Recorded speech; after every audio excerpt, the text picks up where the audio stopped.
Salam damai sejahtera, sahabat Oase Rohani Katolik yang terkasih. Kita berjumpa kembali pada kesempatan hari ini, Pesta Santa Maria Magdalena.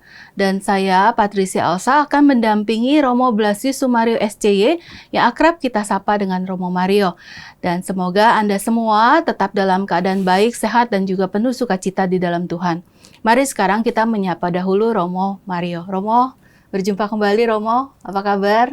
Kabar baik Mbak Elsa dan sahabat Oase Rohani Katolik yang terkasih, kita semua sehat karena karunia Tuhan dan iman kita yang selalu menemukan Tuhan dalam kehidupan. Amin. Semoga kita semua dalam keadaan yang juga Romo doakan, dan kita akan memulai acara ini dengan berdoa dahulu bersama dengan Romo Mario. Mari sahabat Oase Rohani Katolik yang terkasih, kita awali pertemuan kita dengan doa. Dalam nama Bapa dan Putra dan Roh Kudus. Amin. Allah Bapa yang Maha Mulia, Putra Tunggal-Mu menyampaikan kabar sukacita Paskah kepada Maria Magdalena, mendahului semua murid. Semoga berkat teladan pertobatan dan doanya, kami mewartakan Kristus yang hidup dan kelak melihatnya sebagai Raja di dalam kemuliaan. Dengan perantaraan Yesus Kristus Putra-Mu, Tuhan dan pengantara kami, yang bersama dengan Dikau dalam persekutuan Roh Kudus hidup dan berkuasa Allah sepanjang segala masa. Amin. Amin. Dalam Bapa dan Putra dan Roh Kudus. Amin. Terima kasih Romo untuk doanya. Sahabat Oase Rohani Katolik, sebagai antifon pembuka, Yesus bersabda kepada Maria Magdalena, "Pergi dan beritahukanlah kepada saudara-saudaraku, aku naik kepada Bapakku dan Bapamu, kepada Allahku dan Allahmu." Bacaan pada hari ini diambil dari surat kedua Rasul Paulus kepada jemaat di Korintus, bab 5 ayat 14 sampai dengan 17. Saudara-saudara, kasih Kristus telah menguasai kami, sebab kami telah mengerti bahwa jika satu orang sudah mati untuk semua orang, maka mereka semua sudah mati. Dan Kristus telah bangkit untuk semua orang, supaya mereka yang hidup tidak lagi hidup untuk dirinya sendiri, tetapi untuk Dia yang telah mati dan dibangkitkan bagi mereka. Sebab itu, kami tidak lagi menilai seorang pun menurut ukuran manusia. Dan jika kami pernah menilai Kristus menurut ukuran manusia, sekarang kami tidak lagi menilainya demikian. Jadi, barang siapa ada dalam Kristus, dia adalah ciptaan baru. Yang lama sudah berlalu, dan sungguh, yang baru sudah datang. Demikianlah sabda Tuhan. Syukur kepada Allah. Mazmur tanggapan. Jiwaku haus akan Dikau, ya Allahku. Jiwaku haus akan Dikau, ya Allahku.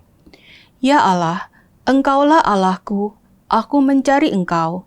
Jiwaku haus akan Dikau, tubuhku rindu kepadamu, seperti tanah yang kering dan tandus yang tiada berair. Jiwaku haus akan Dikau, ya Allahku.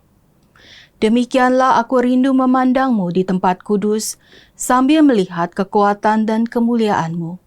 Sebab kasih setiamu lebih baik daripada hidup, bibirku akan memegahkan Engkau. Ya Allah, jiwaku haus akan Dikau, ya Allahku. Aku mau memuji Engkau seumur hidupku dan menaikkan tanganku demi nama-Mu. Seperti dijamu lemak dan sumsum, jiwaku dikenyangkan. Bibirku bersorak-sorai, mulutku memuji-muji. Jiwaku haus akan Dikau, ya Allahku. Sungguh, Engkau telah menjadi pertolonganku, dan dalam naungan sayap-Mu aku bersorak-sorai. Jiwaku melekat kepadamu. Jiwaku haus akan Dikau, ya Allahku. Sahabat Oase Rohani Katolik, marilah kita siapkan hati, kita akan mendengarkan Injil Suci menurut Yohanes bab 20 ayat 1, dilanjutkan ayat 11 sampai dengan 18, diawali dengan bait pengantar Injil. Haleluya, haleluya, haleluya. Haleluya, haleluya. Haleluya, haleluya. Katakan Maria, engkau melihat apa? Wajah Yesusku yang hidup, sungguh mulia hingga aku takjub.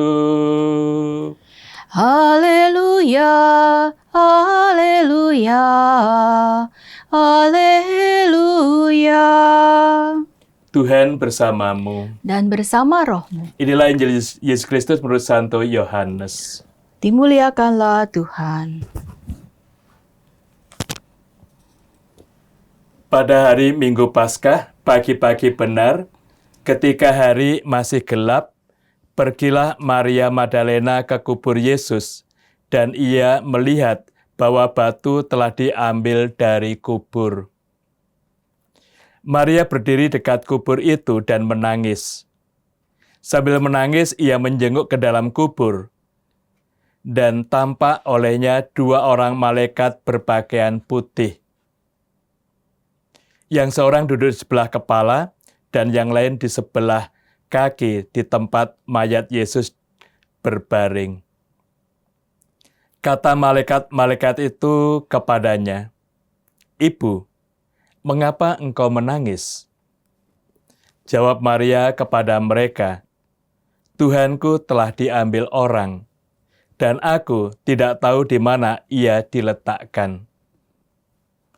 Sesudah berkata demikian, Maria menoleh ke belakang dan melihat Yesus berdiri di situ, tetapi ia tidak tahu bahwa itu adalah Yesus. Kata Yesus kepadanya, "Ibu, mengapa engkau menangis? Siapakah yang engkau cari?" Maria menyangka orang itu adalah penunggu taman. Maka ia berkata kepadanya, "Tuan, jikalau Tuan yang mengambil dia, katakan kepadaku di mana Tuan meletakkan dia, supaya aku dapat mengambilnya." Kata Yesus kepadanya, "Maria." Maria berpaling dan berkata kepadanya dalam bahasa Ibrani, "Rabuni," artinya guru. Kata Yesus kepadanya, "Janganlah engkau memegang aku, sebab aku belum pergi kepada Bapa.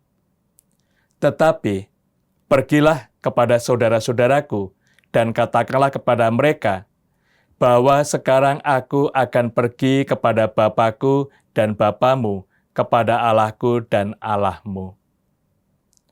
Maria Magdalena pergi dan berkata kepada murid-murid, "Aku telah melihat Tuhan," dan juga bahwa Tuhanlah yang mengatakan hal-hal itu kepadanya. Demikianlah Injil Tuhan. Terpujilah Kristus. Terima kasih Romo untuk bacaan Injilnya. Sahabat Oase Rohani Katolik, kita sudah mendengarkan 2 bacaan pada hari ini, Pesta Santa Maria Magdalena. Dan sekarang Romo Mario akan memberikan inspirasi pewartaan dan kabar baik Injil dari bacaan-bacaan hari ini. Romo silakan Romo. Terima kasih Bu Elsa. Sahabat Oase Rohani Katolik yang terkasih, kita memahami bahwa iman itu pengalaman dalam pribadi kita. Dan dalam iman itu juga terungkap kasih Allah, sekaligus juga pencarian Tuhan di dalam kehidupan kita. Bagaimana kita bisa menemukan dan mengalami Tuhan di dalam hidup? Bacaan-bacaan hari ini menolong kita untuk memahami makna peristiwa-peristiwa yang kita alami. Paulus menegaskan kepada kita bahwa kasih Kristus itu yang juga mengubah hidup kita. Nah, sebenarnya kita disadarkan juga oleh Yohanes, Allah adalah kasih, di mana ada cinta kasih, Allah hadir. Karena itu dalam pergumulan kita, bagaimana kita bisa menemukan dan mengalami Allah, itu pertama-tama bisa kita temukan dalam pengalaman cinta kasih. Itu yang menolong membantu kita.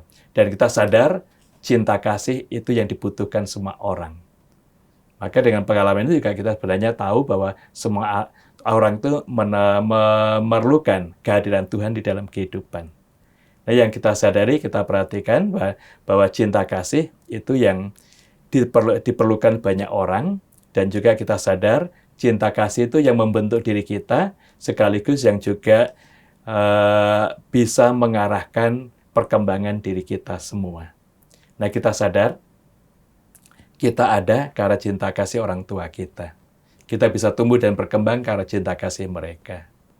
Dan mereka juga mengarahkan hidup kita dengan nasihat-nasihat, dengan juga perintah-perintahnya.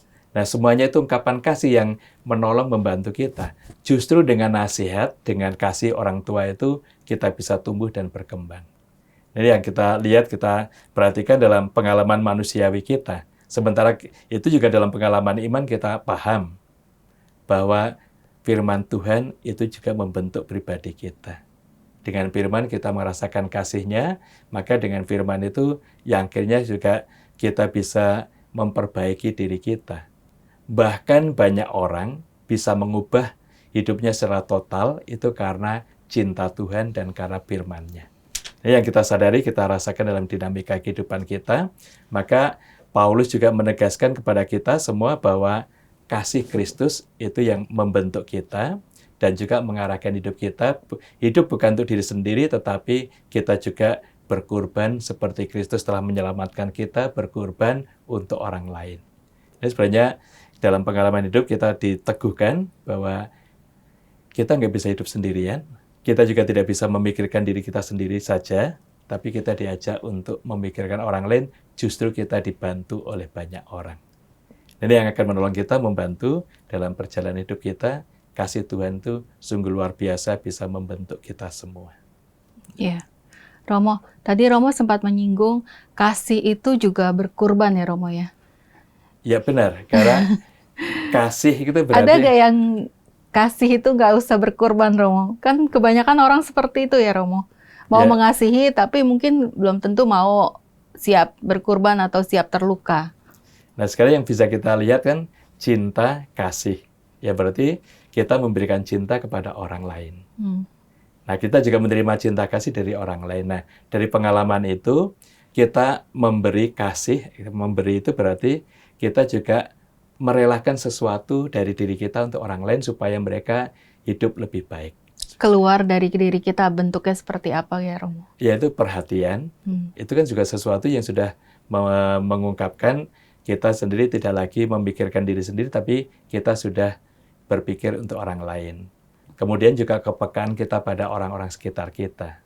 Nah, di situ akhirnya kita sadar dari pengalaman Yesus sendiri, banyak dia sungguh mencintai kita, mencintai Bapa, lalu dia berkorban untuk kita.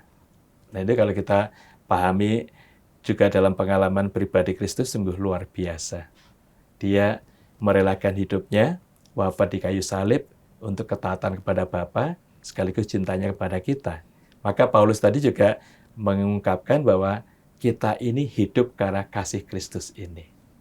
Kemudian juga dia sendiri tidak memikirkan pribadinya sendiri, maka kita juga diajak untuk sungguh mengembangkan iman dan kasih itu, dan tidak lagi berpikir hanya untuk diri sendiri. Nah, inilah makna berkorban.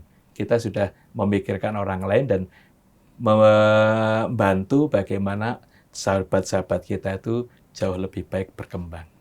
Ya. Lalu Romo, pada ayat ke-16, sebab itu kami tidak lagi menilai seorang pun menurut ukuran manusia. Ini maksudnya apa Romo? Nah, sekarang yang kita sadari, kita perhatikan, dalam menilai seseorang menurut ukuran manusia, biasanya ukurannya yang menguntungkan saya. Kan dalam konteks kehidupan di tengah masyarakat kita tahu, misalnya beberapa orang memberi perhatian, kita catat, wah dia memberi ini, memberi itu. Nah, nanti kita memberinya juga menurut perhitungan ini. Itu kan dalam konteks ini ada hitung-hitungan dalam kehidupan. Sementara kalau kasih, ini kita ukuran Allah tidak pernah memikirkan. Allah memberi secara gratis, tidak pernah memikirkan untuk kita mengembalikan. Tetapi pemberian dari Allah itu supaya kita tumbuh dalam iman dan kasih. Kemudian juga Tuhan memberikan kesempatan bagi kita untuk menyalurkan rahmat-Nya pada orang lain. Sehingga kita menjadi kaki tangan Tuhan untuk memberikan kebahagiaan kepada orang lain. Ini maksud di situ kita tidak lagi memikirkan untung rugi bagi kita, tapi kasih justru memikirkan bagaimana orang lain bisa tumbuh dan berkembang. Lalu kita juga tidak perlu berpikir lagi bagaimana orang mengembalikan itu semua untuk kita. Justru dalam sabda yang lain, Yesus juga tegaskan, apa yang kamu berikan oleh tangan kananmu, jangan diketahui tangan kirimu. Berikanlah dengan tulus. Yeah. Nah, itu yang akhirnya bagi kita melihat, merasakan dengan kita tanpa mengharapkan imbalan dari mereka, justru Tuhan itu tahu yang kita buat itu mendatangkan berkat dan rahmat lebih besar lagi. Nah, yang kita sadari, kita perhatikan bahwa Paulus mengajak kita, sekarang ukurannya bukan lagi memikirkan kita sendiri, untung rugi, tidak. Justru kita diajak memikirkan orang lain.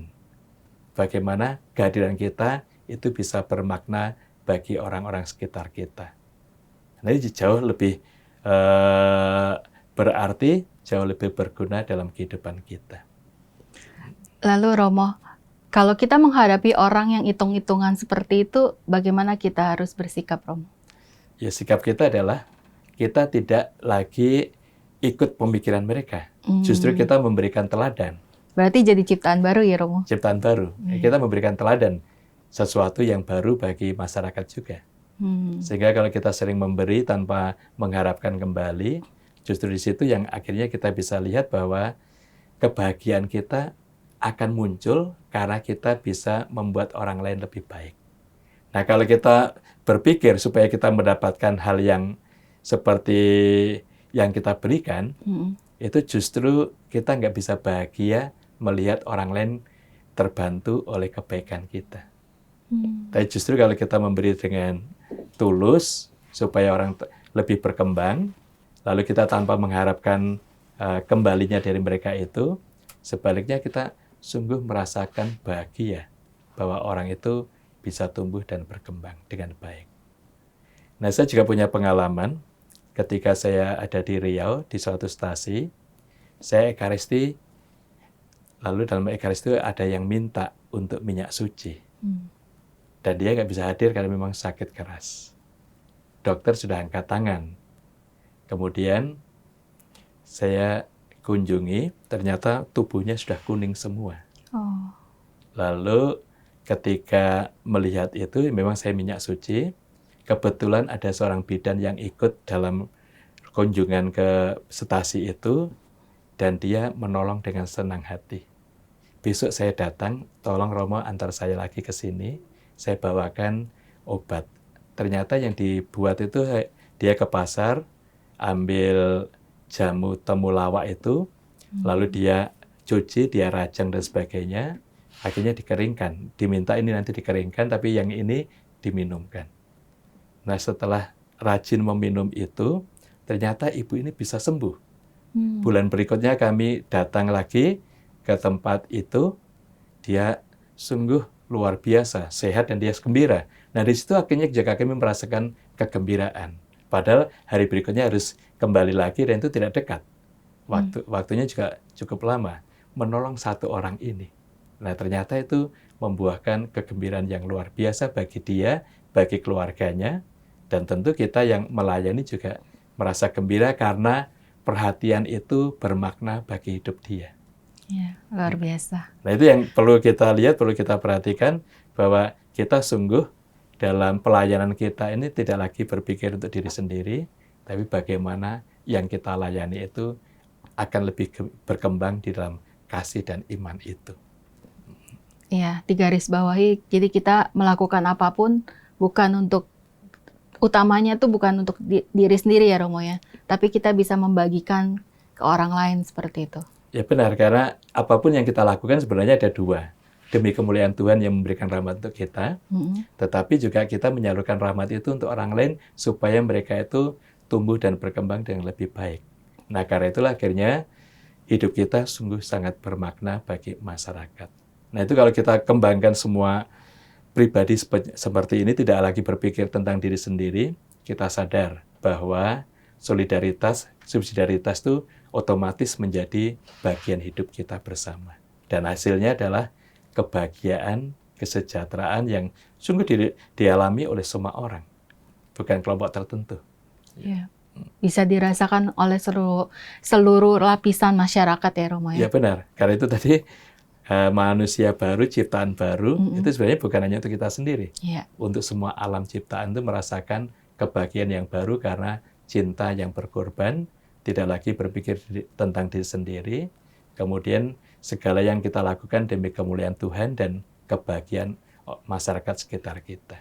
Ya, amin. Semoga kita semua bisa mewujudkan seperti itu dari renungan yang sudah Romo Mario sampaikan. Semoga kita semua mendapatkan inspirasi dan kita tetap berpikir dan juga merasakan bahwa kita ini adalah ciptaan-ciptaan baru yang hidup di dalam Tuhan.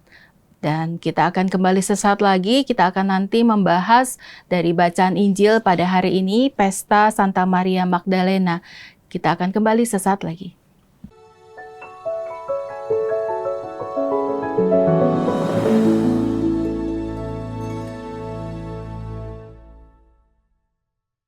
Sahabat Oase Rohani Katolik, terima kasih Anda masih menyaksikan acara kami. Saya bersama dengan Romo Blasius Sumario SCY yang akrab kita sapa dengan Romo Mario.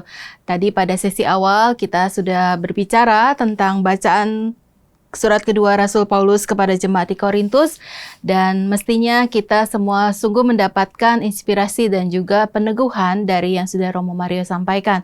Dan sekarang kita akan melangkah ke bacaan Injil. Hari ini sangat menarik karena hari ini Pesta Santa Maria Magdalena. Dari Injil Yohanes bab 20 ayat 1, ayat 11 sampai dengan 18. Romo bisa bercerita ataupun memberikan kabar baik Injil hari ini, Romo. Terima kasih Bu Elsa. Sahabat Oase Rohani Katolik yang terkasih, kita sungguh bergembira dengan munculnya tokoh Maria Magdalena ini. Ini juga mengingatkan kita bahwa dalam kehidupan itu orang selalu mencari dan mengandalkan Tuhan. Itulah sebenarnya pengalaman dari Maria Magdalena ini. Dan pengalaman iman dia itu pasti tidak lepas dari kasih Yesus yang dia terima. Dia disembuhkan oleh Tuhan, dan itulah pengalaman kasih yang istimewa. Karena itu kalau kita merasakan kesembuhan dari sakit, tentu ini menjadi sumber kebahagiaan yang tidak pernah habis. Nah, itu yang dialami oleh Maria Magdalena. Karena itu ketika Tuhan wafat, ini bagi dia kehilangan besar. Ya. Kehilangan sungguh besar karena Yesus itu menjadi tokoh sentral hidupnya yang memberikan kebahagiaan, sukacita, bahkan dia dibebaskan dari penderitaan penyakit itu. Tapi yang mau diungkapkan bukan karena dibebaskan dari penderitaan itu. Hidup setelah bertemu dengan Tuhan itu sungguh luar biasa. Ini yang diungkapkan oleh Maria Magdalena. Karena itulah dia berusaha untuk mencari Yesus. Dan ini yang mengagumkan. Para murid yang lain itu masih sembunyi karena takut. Dia justru pagi-pagi buta, dia pergi ke makam Yesus untuk mencari dia. Ini karena ada suatu pengalaman kehilangan Tuhan ini, dan itu dia berusaha untuk mencarinya. Dan ternyata usaha itu tidak sia-sia. Dia mencari Tuhan, dan dia dijumpai oleh Yesus yang telah bangkit.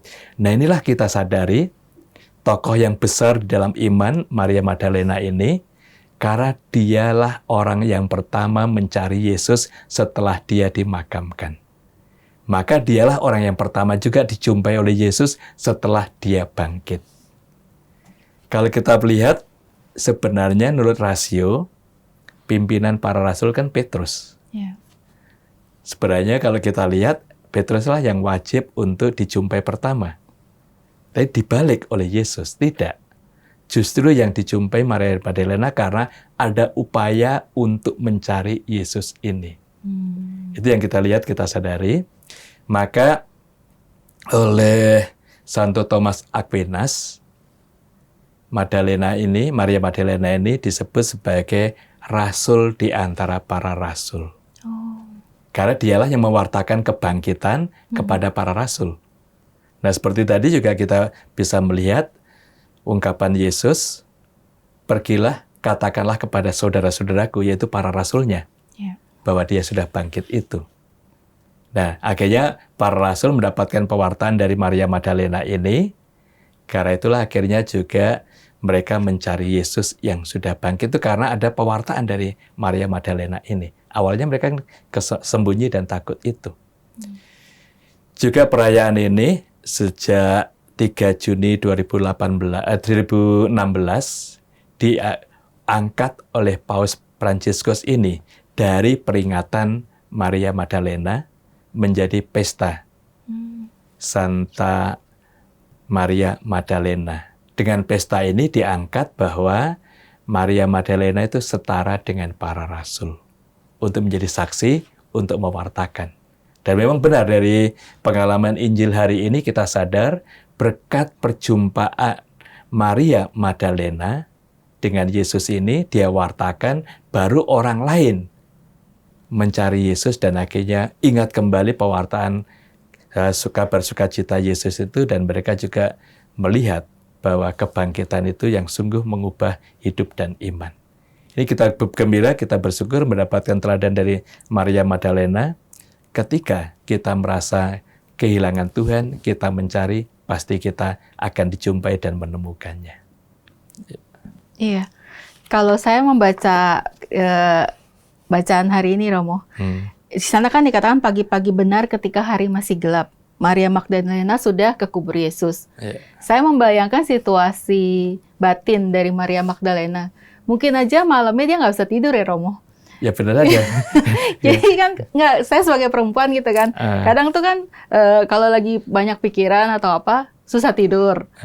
Jadi kan mungkin dalam kondisi sedih, sangat sedih karena kehilangan Yesus, terus juga kecewa dan juga situasi batin, makanya nggak bisa tidur, makanya pagi-pagi benar. Dan mencari Yesus.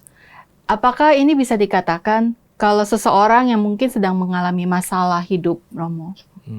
Jalan yang pertama yang harus dilakukan mencari Yesus. Ya benar, karena dari pengalaman kita justru hal ironis. Kita merasakan ada sesuatu yang kurang dalam pribadi kita, justru kita menyalahkan Tuhan, marah kepada Tuhan. Nah, ya, itu yang sering terjadi, bahwa kita marah dengan Tuhan dan kita sadar dalam kemarahan itu nggak ada rahmat yang kita terima. Justru kegaduhan, kegundahan, lalu juga kecemasan, kekhawatiran itu selalu berulang-ulang berkecamuk dalam pikiran kita. Namun dari pengalaman Maria Magdalena ini, ketika dia mencari Tuhan, kita bisa melihat betapa hidup berubah. Dari kesedihan menangis, dari diungkapkan kegembiraan. Tuhan, Rabi. Langsung bisa mengenali Yesus. Langsung mengenali. Dan mengenali juga mengalami proses. Karena ketika dia melihat Yesus di belakang, dia menyangka bahwa itu penunggu taman. Maka dia tidak bisa melihat. Tetapi dia mengenali Yesus karena sapaan Yesus tadi. Ungkapan Maria.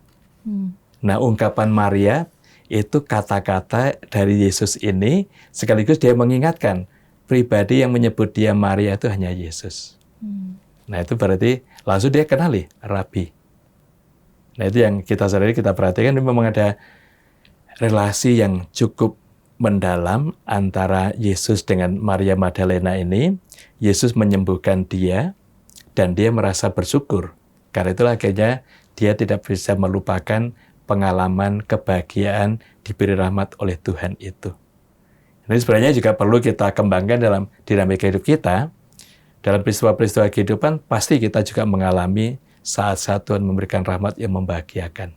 Nah, itu sebenarnya yang perlu kita pegang, itu yang selalu membangkitkan kita. Sehingga kalau ada kesulitan, ada tantangan, upaya kita bukan lari meninggalkan Tuhan, justru kita mencari Dia, pasti Dia mendekati kita. Dalam Mazmur juga diungkapkan, carilah Dia, supaya selama Dia mau ditemukan. Dan kalau kita mencari Tuhan, pasti Dia menjumpai kita. Nah, itu yang kita sadari, kita perhatikan. Dan dalam dinamika kehidupan ini, sungguh luar biasa kebahagiaan yang kita temukan karena kita bisa menemukan Tuhan di dalam kehidupan ini. Ya. Apalagi Romo yang bisa Romo sampaikan dari bacaan Injilnya? Nah, yang kita lihat dalam pengalaman hidup ini, tadi diungkapkan dari Tuhan Yesus, katakanlah kepada saudara-saudaraku. Nah, di sini yang juga mau diungkapkan bahwa kita semua diutus oleh Tuhan untuk mewartakan sukacita kehidupan ini kepada setiap orang yang ada bersama dengan kita. Ini sesuatu yang menolong kita, membantu kita. Sebenarnya ini juga senada dengan ungkapan Paulus dalam bacaan yang pertama tadi, bahwa hidup kita bukan atas ukuran manusia, tapi atas ukuran kasih Tuhan yang perlu kita kembangkan. Nah, karena itu juga sekarang kita diajak untuk mewartakan kebaikan Tuhan, lalu mewartakan kasih yang mengubah kehidupan manusia ini.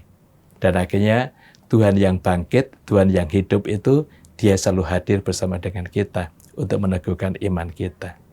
Itu sesuatu yang menyadarkan kita semua, sehingga iman bagi kita bukan urusan saya dengan Tuhan, tapi juga iman mempunyai dampak sosial.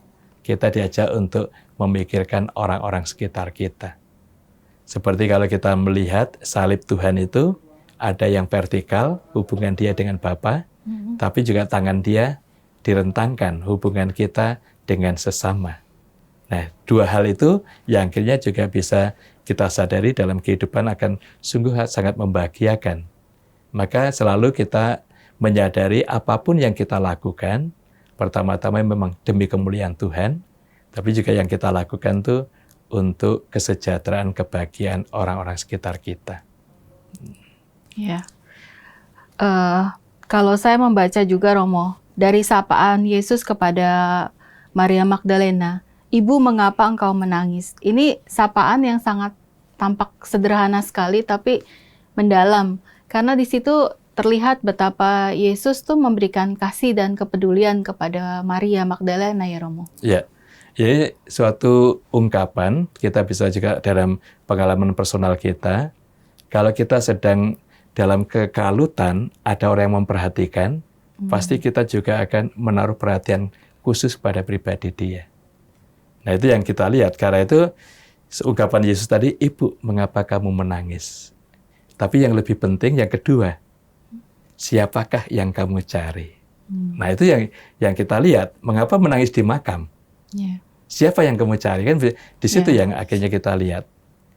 Lalu Maria Magdalena melihat ke belakang dan ternyata dia memandang tidak mengenali Yesus yang bangkit itu. Dikira tukang taman itu. Makanya yang kita lihat, Yesus sebenarnya juga memurnikan kita semua.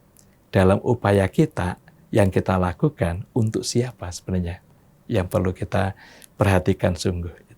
Ini yang kita lihat kalau saya membaca tadi teks ini, bukan main, Yesus itu memurnikan motivasi kita untuk melayani orang-orang sekitar kita. Dengan demikian kita juga diajak untuk lebih jeli melihat siapa yang ada di sekitar kita. Ini sesuatu yang menolong kita. Nah, dalam pengalaman-pengalaman hidup kan kita jarang untuk mengenali orang-orang sekitar kita. Orang tua kurang begitu mengenal situasi pribadi anaknya, juga banyak anak-anak yang tidak mau tahu orang tuanya, kesulitan, tantangan, dan sebagainya. Kemudian juga sahabat-sahabat sekitar kita, itu kan jarang kita kenali. Maka ungkapan Yesus tadi juga menyadarkan kita, siapa yang kamu cari? Lalu, siapa yang perlu kita layani? Itu akan menambah kita untuk sungguh terbuka pada pribadi-pribadi sekitar kita. Dengan demikian kita juga lebih mencintai mereka seperti Maria Magdalena tadi. Lebih mencintai Tuhan dan menemukan Tuhan yang bangkit itu sungguh menambah suatu kekuatan iman dan kasih untuk bisa mewartakan kepada banyak orang. Ya. Baik, terima kasih banyak Romo. Ya. Kita rasa cukup ya Romo ya untuk renungan pada hari ini. Ataukah ada closing penutupnya Romo? Ya, yang jelas bagi kita, Tuhan itu tidak pernah meninggalkan kita. Justru janjinya, aku menyertai kamu sampai akhir zaman. Nah, bagaimanakah penyertaan itu dapat kita rasakan antara lain melalui kasih-Nya yang istimewa. Karena itu kalau kita menghadapi masalah, jangan melupakan Tuhan, carilah Dia, pasti Dia akan menolong, membantunya. Ya. Jangan melupakan Tuhan, carilah Dia, Tuhan pasti akan datang menolong. Ya. Amin. Terima kasih banyak Romo Mario untuk renungan dan juga inspirasi yang diberikan. Dan sahabat Oase Rohani Katolik, kita akan mengakhiri acara ini, tapi sebelumnya kita akan memohon doa dan berkat melalui Romo Mario. Mari kita berdoa bersama. Dalam nama Bapa dan Putra dan Roh Kudus. Amin. Allah Bapa yang Maha Rahim, kami bersyukur atas sabda-Mu yang menguatkan kami hari ini. Dengan persekutuan dalam sabda ini, kami juga merasakan kehadiran-Mu yang meneguhkan hidup kami semua. Engkau pun mencurahkan ke dalam hati kami kasih yang hangat dan setia, kasih yang mengembirakan dan membahagiakan, seperti kasih Maria Magdalena. Semoga kami menjadi murid yang selalu setia kepada Yesus Kristus Sang Guru sejati, yang menuntun kami menuju hidup abadi, sebab Dialah Tuhan dan pengantara kami. Amin. Amin. Tuhan bersamamu, Dan bersama rohmu. hidup karya doa dari seluruh anggota keluarga kita selalu dipimpin berkat Maha Kuasa, Bapa, Putra, dan Roh Kudus. Amin. Sahabat Oase Rohani Katolik, saya Patricia Elsa bersama dengan Blasius Sumario SCY. pamit undur diri. Kita akan berjumpa di kesempatan lain. Tetap jaga kesehatan dan juga jaga hati. Sampai jumpa. Terima kasih.